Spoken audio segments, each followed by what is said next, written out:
हर हर महादेव। तो भाई बहन लोग आप लोग के बीच फिर से लेकर आ गई आज एगो शिव चर्चा भजन गीत होली का। अच्छा लगी तो लाइक कर जा, कमेंट करके जरूर बताई जा। आप पहला बार हमारा आईडी पर आइल हो खबे तब सब्सक्राइब कर ले जा। भोला गईले बाजार, भोला गईले बाजार, गौरा सोचा अपन मनवा में। भोला गईले बाजार, भोला गईले बाजार, गौरा सोचा अपन मनवा में। हम त जननी भोला नथिया ले अइहा, नथिया ले अइहा हो, झुमका ले अइहा। भोला ले आईना बिछुआ कुंडलवा, भोला ले आईना बिछुआ कुंडलवा। जिया जरल हमारे, जिया जरल हमारी, गौरा सोचा अपन मनवा में। जिया जरल हमारे, जिया जरल हमारे, गौरा सोचा अपन मनवा में। भोला गईले बाजार, भोला गईले बाजार, गौरा सोचो अपन मनवा में। हम त जननी भोला हर वाले अइहा, हर वाली अइहा हो, टिकवा ले अइहा।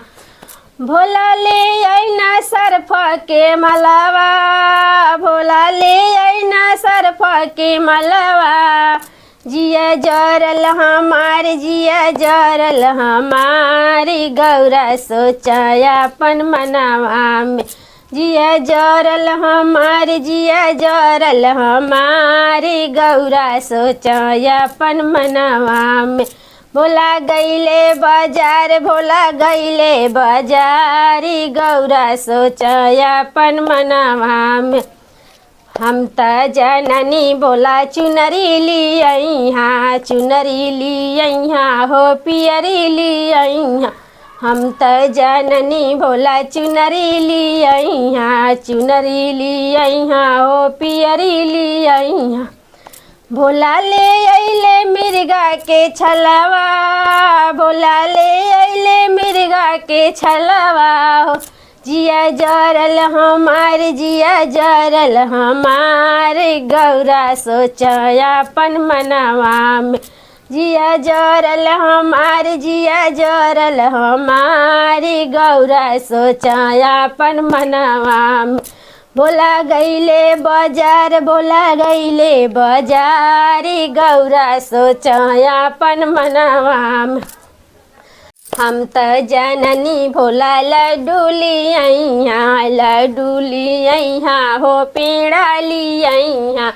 भोला ले अइले भंगिया के गोला, भोला ले अइले भंगिया के गोला हो। जिया जरल हमारी, जिया जरल हमारी, गौरा सोचा अपन मनवा में। भोला गईले बाजारी, गौरा जी सो मनवा में। भोला गईले बाजार, भोला गईले बाजार, सोचा अपन मनवा में।